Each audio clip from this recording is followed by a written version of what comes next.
EMS TV के सभी दर्शकों को सनत जैन का सादर नमस्कार।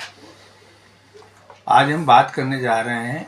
घोषित आपातकाल और अघोषित आपातकाल। आज ये मुद्दा इसलिए उठा कि सुप्रीम कोर्ट के एक वरिष्ठ अधिवक्ता कपिल सिब्बल ने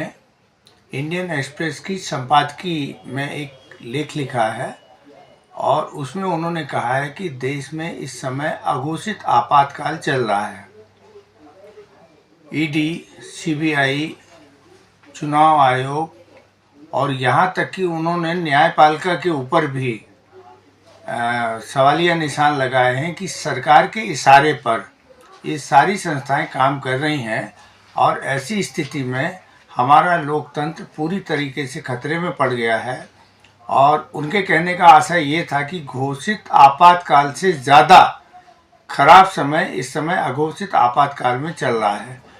लोगों को बोलने की स्वतंत्रता नहीं है। भाजपा शासित राज्यों के लिए अलग कानून है,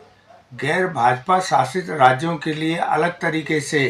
कानून बना के और नियम बना के काम किए जा रहे हैं। सुप्रीम कोर्ट और हाई कोर्ट उन मामलों की जैसी सुनवाई करनी चाहिए वैसी नहीं कर पा रही हैं, जिसके कारण पूरा लोकतंत्र ही खतरे में पड़ गया है। कपिल सिब्बल ने जब ये एडिटोरियल लिखा उसके बाद से सारे देश में राजनीतिक हलकों के साथ साथ न्यायपालिका में भी इसकी बड़ी तीव्र प्रतिक्रिया देखी जा रही है। न्यायपालिका में भी इसलिए हड़कंप मचा हुआ है कि ईडी वाले मामले में जब वो मनीष सिसोदिया और जो दूसरी जगह काम कर रहे हैं, या अभी 3 दिन पहले तमिलनाडु के 10 कलेक्टरों को ईडी ने नोटिस जारी किए, संवैधानिक पीठ ईडी के अधिकारों को लेकर सुनवाई कर रही थी, लेकिन वो सुनवाई पूरी हो पाती उसके पहले ही उस खंडपीठ को भंग करके और ये 2 महीने के लिए टाल दिया गया।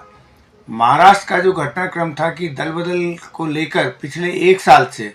अभी तक कोई निर्णय नहीं हो पाया, सुप्रीम कोर्ट के आदेशों का कोई पालन नहीं हो रहा है। अडानी मामले में जिस तरीके से सेबी ने रिपोर्ट दी और उसकी सुनवाई को भी एक तरीके से टाला जा रहा है या उस पर जांच नहीं कराई जा रही है। सुप्रीम कोर्ट की कमेटियां बैठी हैं।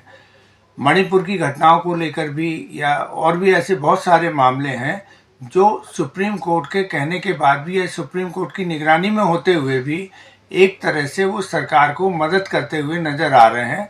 क्योंकि ना तो उन पर प्रॉपर सुनवाई हो रही है और ना ही हाई कोर्ट और सुप्रीम कोर्ट निर्णय ले रहे हैं, जिसके कारण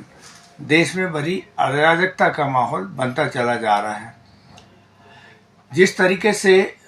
न्यायपालिका को लेकर पिछले कई महीनों से एक सभी जगह आलोचना हो रही है और ख़ास तौर से यह आलोचना जब सुप्रीम कोर्ट और हाई कोर्ट के बड़े बड़े कानूनविद ही करने लगे, तो यहाँ यह सुप्रीम कोर्ट और हाई कोर्ट को भी तय करना पड़ेगा कि न्याय दिखना भी चाहिए और न्याय होना भी चाहिए। न्याय के नाम पर अन्याय शायद बहुत ज़्यादा दिनों तक चलेगा नहीं और लोकतंत्र में तो नहीं चल सकता है। हाँ, यदि हम लोकतंत्र से राजतंत्र की ओर जा रहे हो तो अलग बात है, लेकिन यदि लोकतांत्रिक व्यवस्थाएं हैं तो इस तरीके की कार्रवाई नहीं चल पाएंगी। राज्यपालों की भूमिका को लेकर भी हाई कोर्ट और सुप्रीम कोर्ट ने जिस तरीके का रुख अपना रखा था, अभी हाल ही में जब सब राज्य सरकारें सुप्रीम कोर्ट तक पहुंची और वहां से फिर कहा गया कि नहीं, राज्यपाल जो है किसी भी निर्वाचित सरकार के बिलों को रोक नहीं सकते हैं, या तो वो उनको पास करें, अपनी अनुमति दें, और नहीं दे सकते हैं तो वापस करें। यदि दोबारा सदन फिर से उन्हें पास करता है तो फिर राज्यपाल को रोकने के कोई अधिकार नहीं है। तो ऐसे स्पष्ट आदेश बहुत कम हुए हैं और बाकी सारे मामलों में एक हिसाब से सरकार को कहीं ना कहीं से हाई कोर्ट और सुप्रीम कोर्ट से मदद ही मिलती है। कपिल सिब्बल का यह कहना और प्रशांत भूषण जी भी लगातार इसी तरीके की बात कह चुके हैं, और न्यायपालिका में जिस तरह से ये कहा जा रहा है कि सरकार के नियंत्रण में न्यायपालिका यदि काम करती हुई दिख रही है तो इसमें लोकतंत्र कभी सफल नहीं हो सकता है। आज मैं अपने बचपन का एक सीख हमारे जबलपुर मध्य प्रदेश हाई कोर्ट में एक वरिष्ठ अधिवक्ता हुए हैं जो अब इस दुनिया में नहीं है, RS जबीर साहब। 1972 में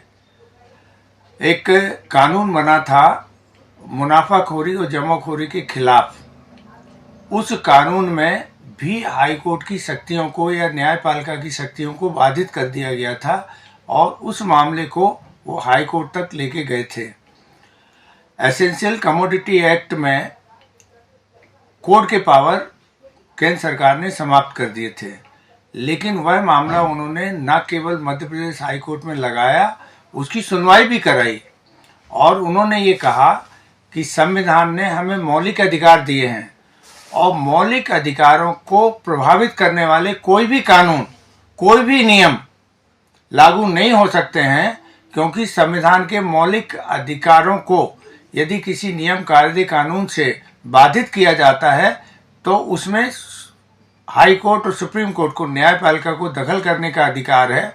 और उन्होंने ये बताया था संविधान की रक्षा का दायित्व